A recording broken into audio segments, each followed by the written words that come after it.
Are any of you playing for railways? No one? No one yet. Okay. So Indian Railways is one of the biggest recruiters of athletes in India. Interestingly, 60% of the athletes recruited by Indian Railways comes through a talent scouting process. So no wonder we have one of the finest athletes in the country that represent railways. To name a few, have you heard of Mirabai Chanu, the weightlifting legend, Mithali Raj, cricketer, MS Dhoni, famously he started in railways, Diana Adalji, one of the very senior veteran cricketers, Vinesh Fogart, to name a few. Also, Indian Railways supports as many as 30 sporting disciplines across India. And they also have been one of the biggest contributors of athletes in the Indian Olympic contingent. So I think we should be so happy that we have railways and institutes like this who have been nurturing sports for a very, very long time. And someone like me who is part of sport, but I've been a part of sports as someone who works behind the scenes. So my journey started back in 2009 when my husband suggested that I should consider sports. And I was like, really? I mean, I'm a doctor, how can I consider sports? But then luckily there was a job interview for a position of a sports physiotherapist, and I happened to crack it. I work for a local state cricket association. They promoted me. They said you should go to the academy back in Bangalore. I don't know, you might have heard about National Cricket Academy in news, right? That's the premier center where all our national athletes, cricketers, they go for their rehab and training. And that's where I found really, really amazing mentors to work with. And I feel mentorship is something that I learned there, and I would continue the same when we have young physios coming into our practice to build up a good community of highly skilled physios. So we are going to speak on sport as a life tool. I'm going to take you to a journey, a cricket match, but as a perspective of a batsman, and I'm going to bat my life, okay? So we are going to look at our life from a perspective of a batsman, okay? So we know about Railway Sports Promotion Board, one of the biggest contributors towards Indian athletes, okay? So when you look at sports, sport is like that teacher who gives you lots of tools, but they come without user manual. So you have to figure it out how you're going to use those tools in your roller coaster ride called life.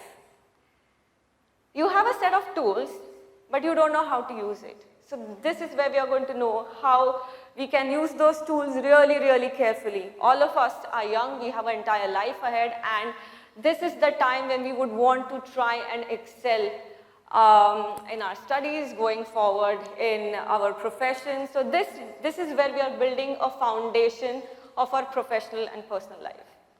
Okay. Have you seen kids going to academies clad in white, chotu kids, maybe 5 years old, 6 years old? When they come to state cricket associations, they are probably at the age of under 10 or 12. Tennis players start as early as 4-year-olds. Their racket is small, they have a bigger ball to, like for them to be able to see it and handle it. And these kids toil really hard to reach a state team of that age group. So imagine a child that is 8, 9 or 10-year-old is fighting for his place in a team by performing really well. So don't you think it's like a public test, a public exam for that child? This is where we learn how to be relentless in our efforts. There are many kids who know they might be not as skilled as the other child or their friends, but they never stop their efforts, they give their best. So this is where we as adults can learn the power of perseverance and relentless efforts. Now this is a journey to the state team. Okay, everybody plays for the state team first. They perform well, they go on to play the nationals. Okay, so the journey from state to nationals is long. From nationals to international is even longer. Imagine there are 10,000 really good athletes and only 15 can make it up to the team. So imagine the amount of efforts for a really, really long period of time that these guys are going to give. And they're not going to say that I give up just because there are too many people in competition. You can never ever give up in your efforts. That is something that I learned. That was my first lesson in sports. We are a team. Whether we play cricket, we play tennis, badminton, swimming, football, whatever, we always are a team. When we look at individual sports, your team is your parents, your coach, your physio, your trainer, your dietitian, your mental toughness coach, and your friends who are silently supporting you through all this. While as football and other team sports like cricket, you have your peers. You have people to talk to you during your tough times. So it builds up sort of a sense of belonging. You start taking responsibility and accountability towards your teammates, towards your friends, and you end up making lifelong friends. So even before the match, even before a tennis match or cricket match, there's a toss, right? How many of you have tossed outside cricket? Ye hai, wo hai, kal ka paper kaise aayega? How many of you have tossed, right? And how many of you can guarantee me that if you toss, it will be heads? How many of you can guarantee that? I know there are some weird secrets people have, and they have weird fundas ki aise kiya to hi heads aayega, and you have to hold the coin this way. Well, the fact is nobody knows, right? So the toss teaches us to forget about the uncontrollables. In life, we have things that are beyond our control. Toss is beyond our control. The weather is beyond our control.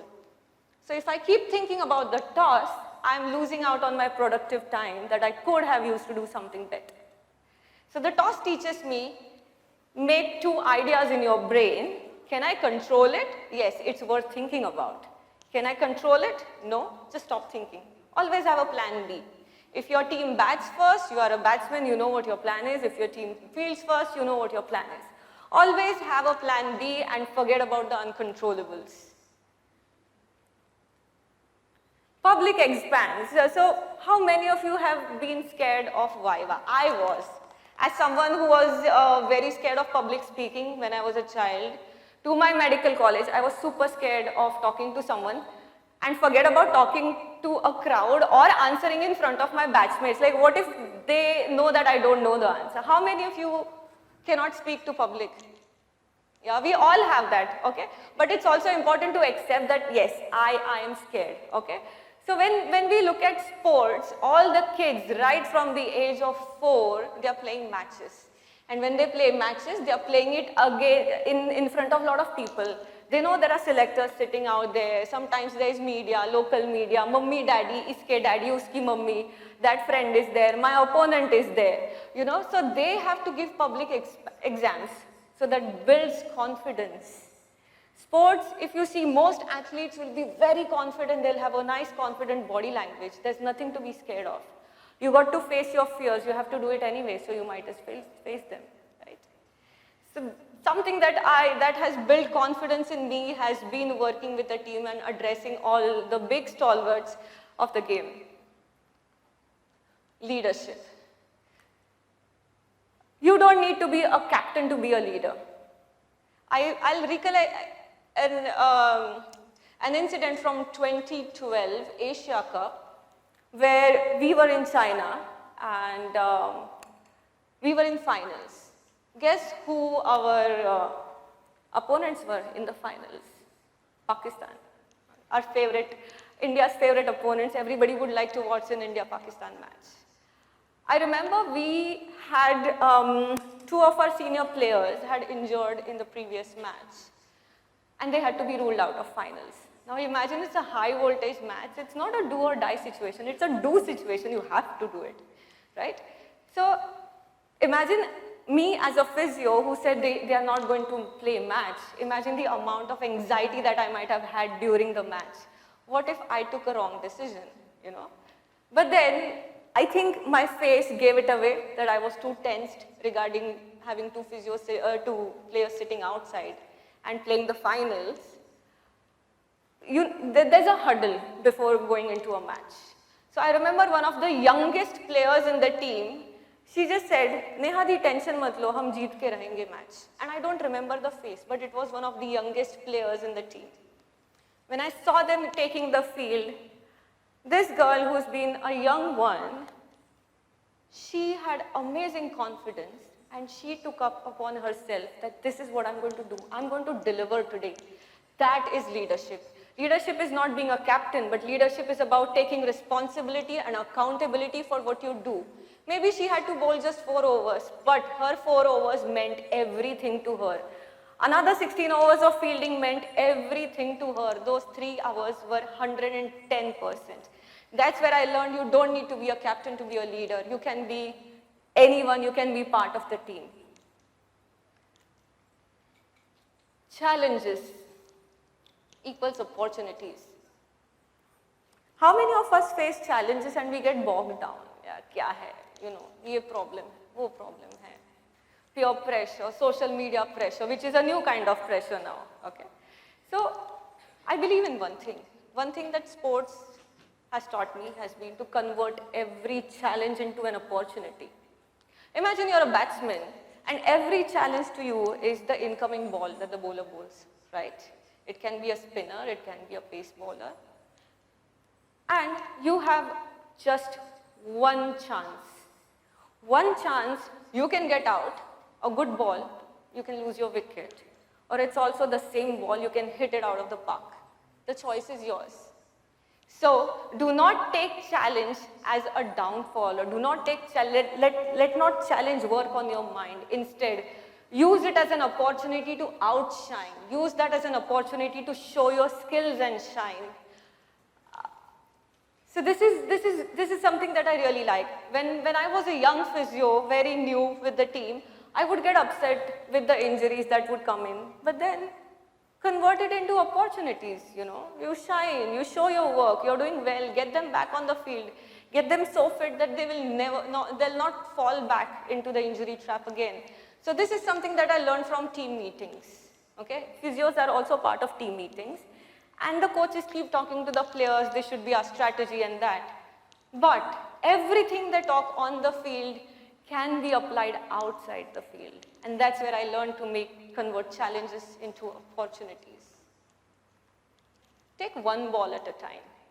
If you see the bowler, he may have 10 overs to bowl 60 balls, uske paas 60 chances hai. But as a batsman, you have just one chance. Take every challenge one at a time. I see a lot of things, you know, because we have social media pressure, we have to study, we have to do extracurricular activities, parents, friends, there are so many things now. And we try to multitask, right?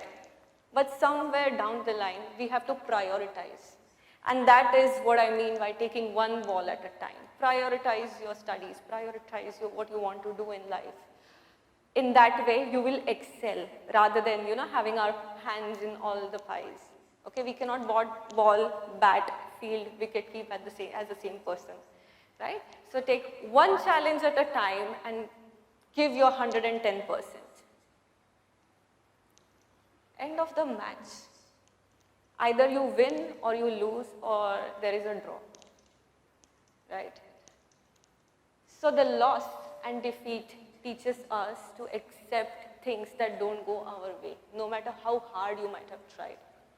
And it's important to experience loss and defeat so we know the sweetness of a win. It's very important. Loss and defeat also show your character. A lot of athletes you might have seen in tennis, you know, they hit the rackets down and, you know, out of frustration. But this is where the composure speaks a lot. Your body language speaks a lot. How we compose ourselves in moments like that, they talk a lot. And I think if you can control your rage, if you can control your emotions, think in a very, very calm way in challenging situations, you are there. When we give exams, you might have thought, na, ye lesson मैंने option में छोड़ा था. How many of you have done that? I have done it. I've kept some chapters for options because we really didn't enjoy them, right? All the athletes, you know, they have this homework. They have to study the opposite team. If you're a batsman, you're going to read the bowler. They have videos and video analyst and all. So they have to study how this bowler bowls, or if you are looking at a batsman, what are the weaknesses? Where can I bowl to get this batsman out? But then in cricket, in sport, you can't say, ये bowler को मैंने option में डाला था, so I will let go. You can't do that. Same way in life, there are no options. Sometimes you don't have options. Be prepared, and you don't need to do a homework. All you need is a lateral thinking, a very calm mind, and have a practical approach to things. After you win games, World Cups, this is the hard truth, isn't it? Retirement. Nobody wants to retire. Everybody wants to play the game all their life. But this is one phase which says this is end of just one inning. It also means flow into the next innings of your life. You don't need to be away from sport. If any of you are athletes, I highly recommend study sports science, or be in a place where, be in a college, enroll yourself in a college where they teach you physical education, because an athlete once retired can still be part of the sport in different capacities. Not all athletes would want to be coaches. Some of them would want to be data scientists. Some of them would want to be a statistician. Some of them would like to be match referees. They would like to take up sports journalism. So there are n number of opportunities, and I highly recommend all the athletes, ex-athletes, to not give up on their studies when they get a job or after they retire, but be in the academics so you can give back to the sport that gave you a lot. Thus, sports is a life tool.